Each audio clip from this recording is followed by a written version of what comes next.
Hello, namaste and welcome back to the channel Rani's creative corner. Friends, गर्मी का season आते ही हम सब एक नया मटका ख़रीद के अपने घर में लाते हैं क्योंकि मटके का पानी पीने में बहुत स्वादिष्ट और ठंडा लगता है। लेकिन पुराना मटका जो हमने पिछले साल ख़रीदा था, क्या हम उसे यूं ही फेंक देते हैं? कई बार शायद लोग फेंक भी देते होंगे, लेकिन हर बार ये टूट ही नहीं जाता। हम कई बार इसे उठाकर बस यूं ही अपने घर के किसी कोने में या स्टोर रूम में या छत वगैरह पर डाल देते हैं और फिर वो ऐसे ही पड़ा रहता है। या तो वो टूट जाता है थोड़े दिनों के बाद, या वो ऐसे ही रखा रहता है, क्योंकि मुझे नहीं लगता कि कोई हर गर्मी में पुराना मटका यूज़ करता होगा। तो मैंने सोचा कि अब गर्मियाँ आने वाली हैं, हम सब अपने अपने घरों में नया मटका मंगाएंगे, तो क्यों ना इस पुराने मटके को दोबारा से रिन्यू किया जाए और दिया जाए इसको एक बिल्कुल ही न्यू और बहुत खूबसूरत सा लुक, जिससे ये हमारे घर का सेंटर ऑफ अट्रैक्शन बन सके। और वैसे भी नए खूबसूरत प्लास्टिक के आइटम्स को लाकर घर पे सजाने से अच्छा है कि हम इको फ्रेंडली चीज़ों से अपने घर को डेकोरेट करें। तो मैंने यहाँ पर लिया है ये अपने घर पे पड़ा हुआ पुराना मटका, और सबसे पहले मैंने इसे वाइट एक्रिलिक पेंट से पूरा का पूरा पेंट कर दिया। अब मैं यहाँ पर एक सर्किल बना रही हूँ। सर्किल बनाने के लिए मेरे पास में कैंपस नहीं था, इसलिए मैंने ये प्लास्टिक का ढक्कन यूज़ किया है। आपके पास में कोई भी बड़ी कटोरी या प्लेट वगैरह हो तो उसको रख के भी आप एक सर्किल ड्रॉ कर सकते हैं। तो यहाँ मैंने एक सर्किल बना लिया, और इसके जस्ट अपोजिट में भी मैंने एक सेम टू सेम सर्किल बनाना है। तो हमारे दोनों साइड पे सर्किल्स बन गए। अब मैं क्या कर रही हूँ कि जो हमारा सर्किल है, इसी के अंदर एक छोटा सर्किल भी इस तरीके से मैं ड्रॉ कर लूँगी। फ्रेंड्स, इस वेस्ट को बनाना बहुत ही आसान है। आप इस पूरे वीडियो को देखिए और उसके बाद आप इससे छोटा साइज़ का मटका भी ले सकते हैं। मेरा एक्चुअली घर का जो एरिया है थोड़ा सा बड़ा है, तो मुझे लगता है कि बड़ी बड़ी सी चीज़ें इस पर रखूँ तो थोड़ा सा वो दिखेंगी मतलब। लेकिन अगर आपका घर छोटा है या आपको किसी छोटे एरिया को डेकोरेट करना है, तो आप छोटे साइज़ की सुराही या कोई छोटे साइज़ की मटकी भी ले सकते हैं। अब मैं यहाँ पर जो हमने सर्किल बनाया था, उस सर्किल के एरिया को और जो इसका जो नेक लाइन है मटके का, उसको छोड़ के बाकी जगह को पूरा ब्लैक पेंट से पेंट कर लूँगी। ब्लैक पेंट मैंने वही एक्रिलिक पेंट लिया है, तो उसी से मैं पूरा ये जो बीच का एरिया है इसको पेंट कर रही हूँ।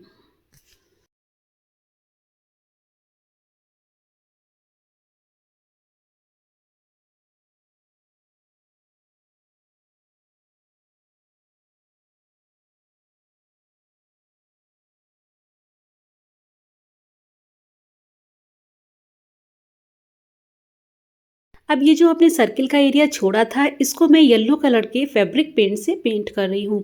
फ्रेंड्स, इस टाइम मेरे फ़ोन को कुछ हो गया है तो बिल्कुल क्लियर नहीं दिखा रहा है, हल्का सा ब्लर आ रहा है, बट ये एक बहुत ही ब्राइट येलो कलर है।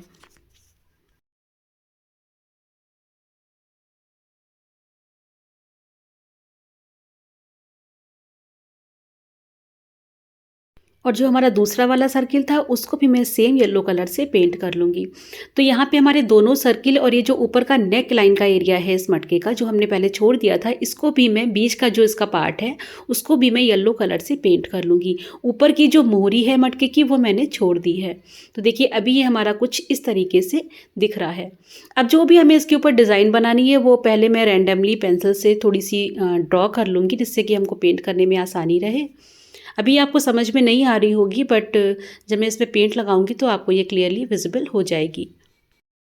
अब मैं अपनी जो डिज़ाइन है उसके ऊपर पेंट चढ़ा रही हूँ। तो मैंने यहाँ पर 0 नंबर का ब्रश लिया है और एक ब्राउन कलर के पेंट से मैं ये डिज़ाइन पेंट कर रही हूँ। हमने यहाँ पर एक गांव का सीन बनाया है, और ये जो हम पेंटिंग बना रहे हैं ये हमारी tribal art Warli painting type है। तो यहाँ पर मैं एक हट बना रही हूँ, यानी कि झोपड़ी।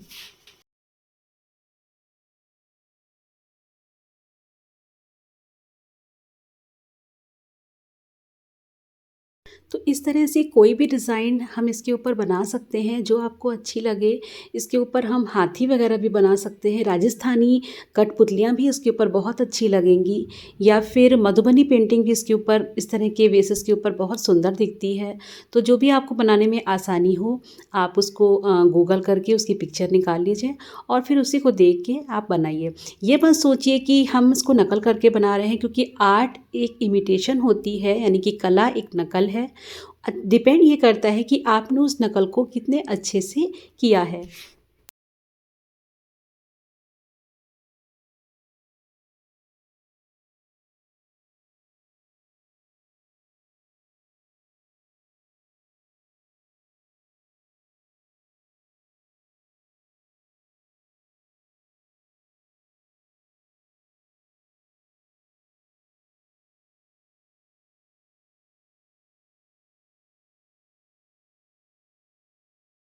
यहाँ मैंने ये एक सीढ़ी बनाई है और अब मैं इस झोपड़ी के अंदर रखे हुए 2 मटके बना रही हूँ कि हमारा ये गांव का सीन है और इसमें इस तरह की चीज़ें रहती हैं।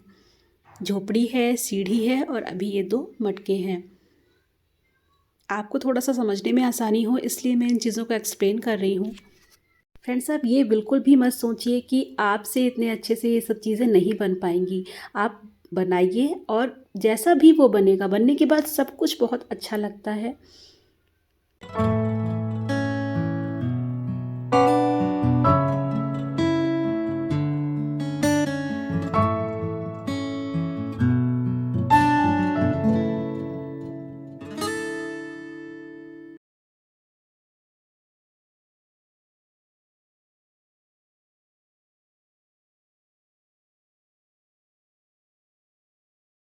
अभी मैंने ब्लैक पेंट लिया है और इससे मैं यहाँ पर एक पानी से भरी हुई मटकी लेकर जाती हुई लड़की बना रही हूँ। फ्रेंड्स, ये वर्ली पेंटिंग है and I think Warli painting is one of the easiest form of painting. तो ऐसा हो ही नहीं सकता कि आप इसे बनाएं और ये आपसे ना बने। इसलिए मैं आपसे अक्सर कहती हूँ कि सोचिए मत, बस एक फैब्रिक पेंट का डिब्बा खरीद के रख लीजिए और उसे टाइम टू टाइम यूज़ करते रहिए। एक दिन आप ये देखेंगे कि आपकी पेंटिंग बहुत ज़्यादा इम्प्रूव हो चुकी है।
अब हम चलेंगे अपने दूसरे गोले की तरफ और इसमें मैं 2 मछलियों का फिगर बनाने जा रही हूँ। तो वैसे ही सेम मैं इसको पहले पेंसिल से ड्रॉ कर लूँगी और अब मैं इसके ऊपर अप्लाई कर रही हूँ कलर्स।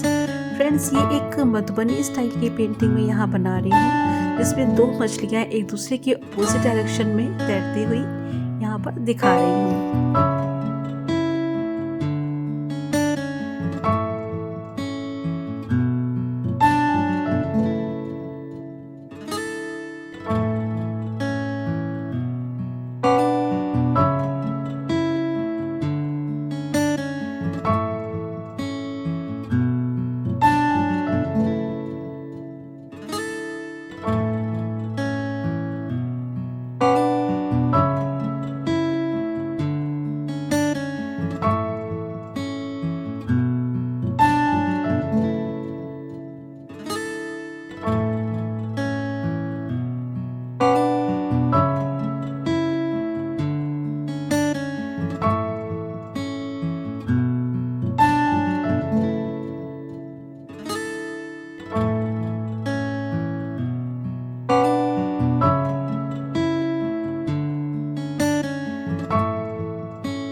ये हमारा पेंट हो गया। अब जो हमने यहाँ पर ये पतला पतला सा वाइट कलर का एरिया छोड़ रखा था, इसके ऊपर मैं गोल्डन कलर को अप्लाई कर रही हूँ और एक बार सूखने के बाद मैं इसको डबल कोट अप्लाई करूँगी।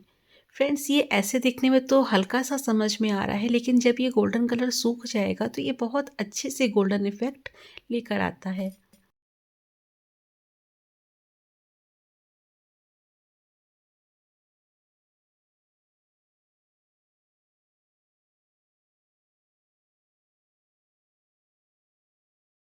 और ये जो ऊपर का किनारा है, इस पे भी मैं सेम गोल्डन कलर अप्लाई कर रही हूँ। फ्रेंड्स, अभी ये हमारा कुछ ऐसा दिख रहा है और ये ऑलमोस्ट कंप्लीट हो चुका है। बट इसकी ये जो येलो कलर की जो ये नेक लाइन है, ये तो हमारी ऐसी ही रह गई। तो इसको भी मैं इस तरीके से एक डिज़ाइन बना के फिल कर दूँगी।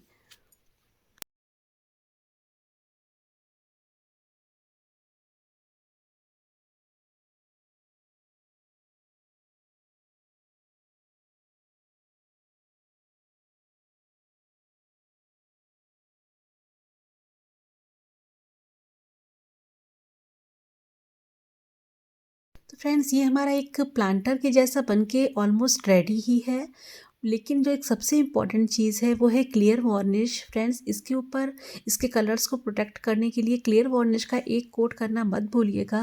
मेरे पास अभी क्लियर वार्निश नहीं है, इसलिए मैं बाद में लाके उसको अप्लाई कर दूँगी। And here goes the final view.